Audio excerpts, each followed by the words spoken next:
Olá, um grupo de pesquisadores da Faculdade de Medicina de Ribeirão Preto, da USP, conseguiu identificar sinalizações celulares que podem desencadear uma doença que atinge 15 vezes mais crianças e adolescentes do Brasil do que no resto do mundo.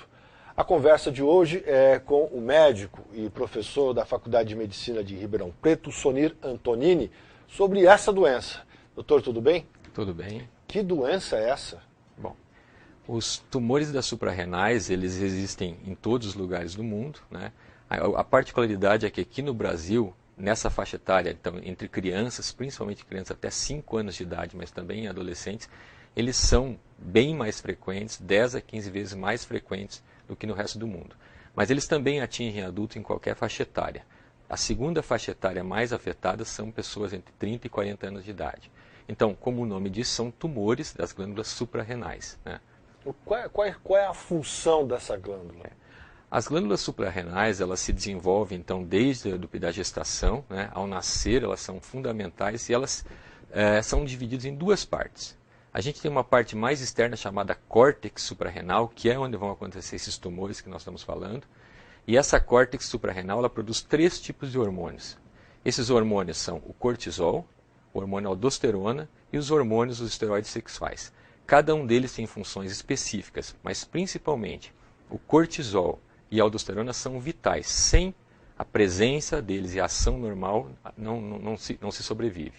Além do mais, a suprarrenal também tem uma camada interna chamada medula que produz a adrenalina e a noradrenalina, também muito importantes para diversas funções do organismo. Quais são os sintomas dessa doença?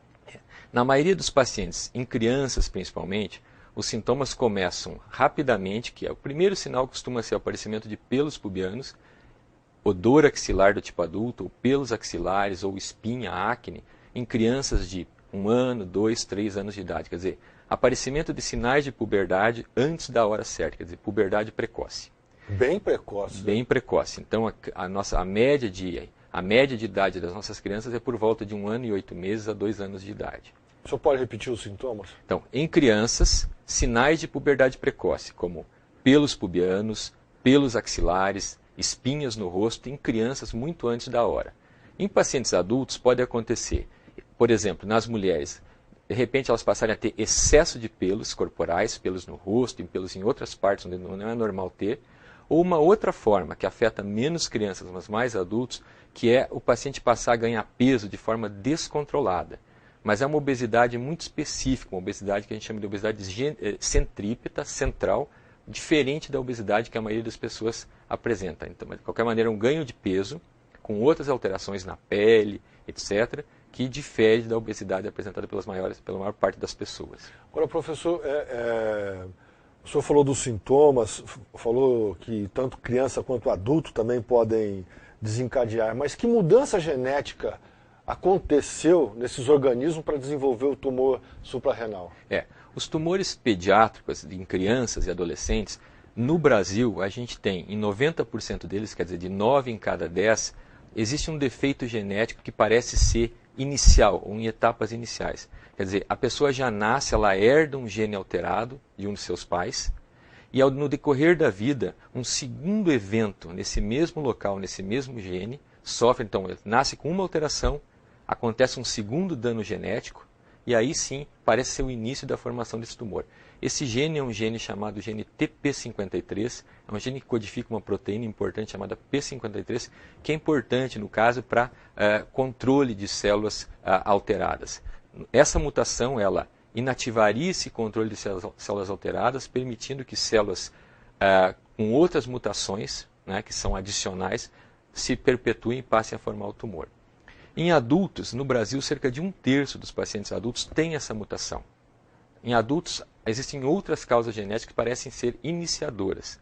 Em crianças, provavelmente a alteração no gene TP53, essa alteração genética, é a primeira, mas a gente sabe que ela não é única, porque nem todas as pessoas que nascem com essa alteração parcial desenvolvem tumor. Mas o que é esse segundo evento?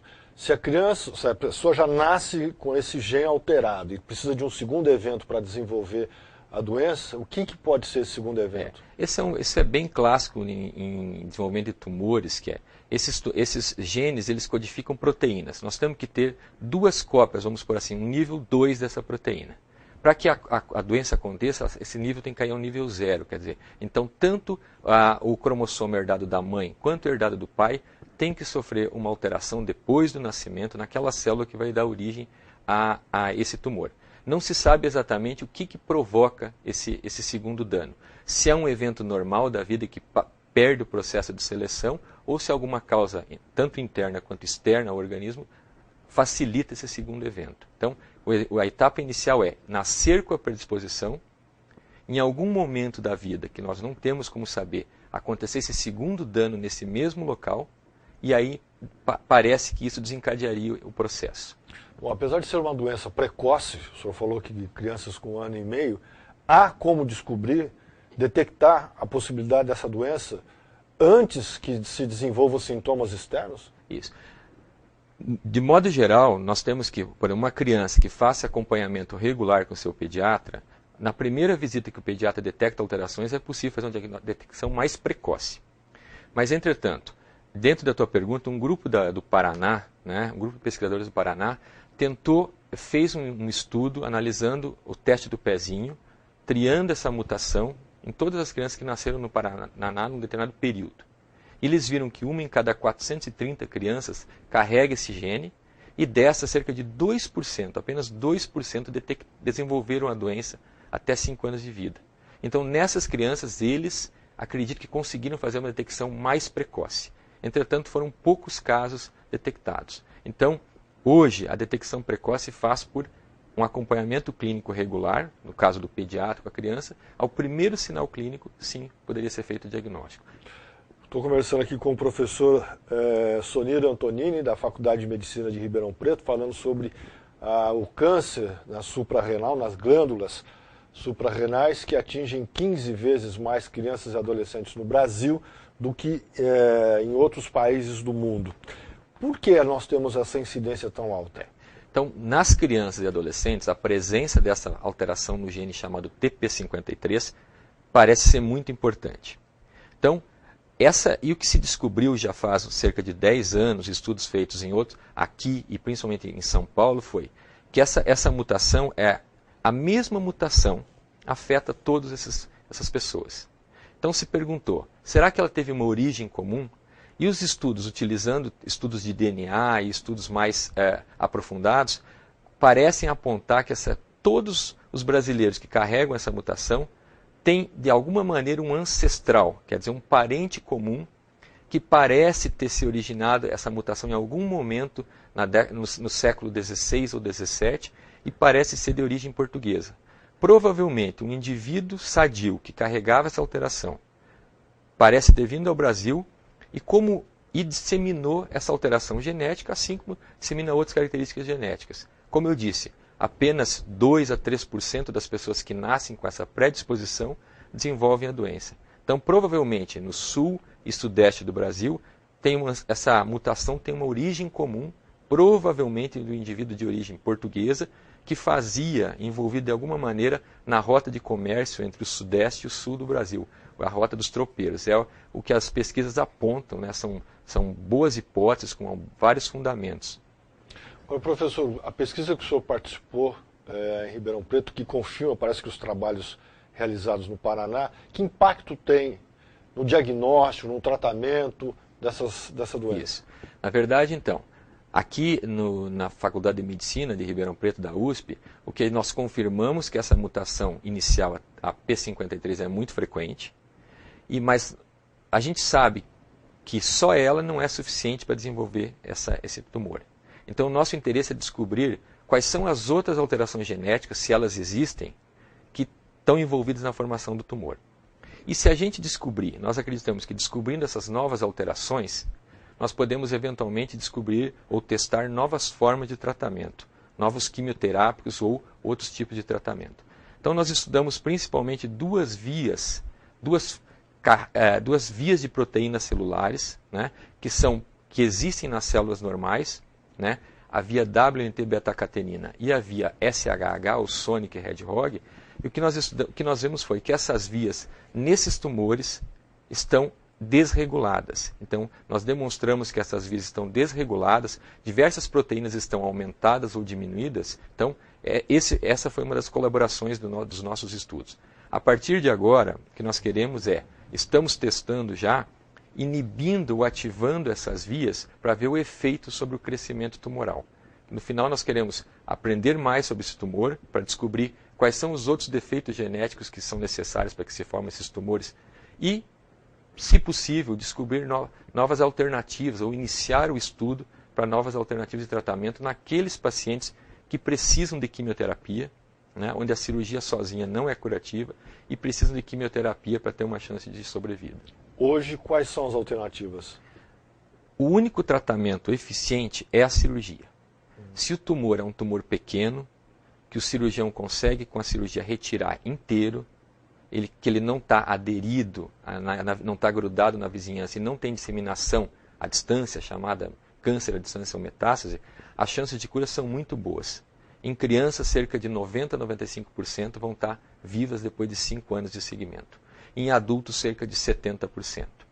Entretanto, se essa doença já está avançada, se os tumores são muito grandes, o cirurgião não consegue fazer uma cirurgia completa, ou essa doença, o diagnóstico já está disseminado à distância, com metástase, as chances de cura são menores que 20% em 5 anos. Quer dizer, 8 em cada 10 pacientes não vão estar vivos depois de 5 anos do diagnóstico. Agora, professor, em razão do nosso tempo, o senhor colocou lá os sintomas na criança. E no adulto? Então, no adulto, tem duas alterações principais. Uma, principalmente em mulheres, que é mais fácil de detectar, são alterações menstruais precoces, excesso de pelos pelo corpo, excesso de espinha, excesso de acne. Um outro grupo se refere a um ganho excessivo de peso, mas um ganho de peso diferente do habitual. Um peso que se concentra, a gordura que se concentra mais no abdômen, no tronco, no pescoço e o rosto fica bastante arredondado.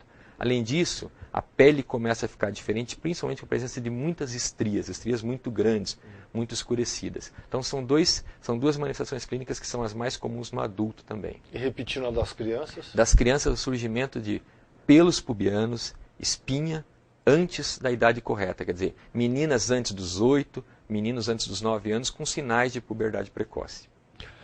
Eu conversei com o professor da Faculdade de Medicina de Ribeirão Preto, da USP, o professor Sonir Antonini, que participou e participa de um grupo de pesquisas que tenta identificar soluções, mesmo que seja para o futuro, da doença, do câncer na suprarrenal, que atinge 15 vezes mais crianças e adolescentes no Brasil do que no resto do mundo.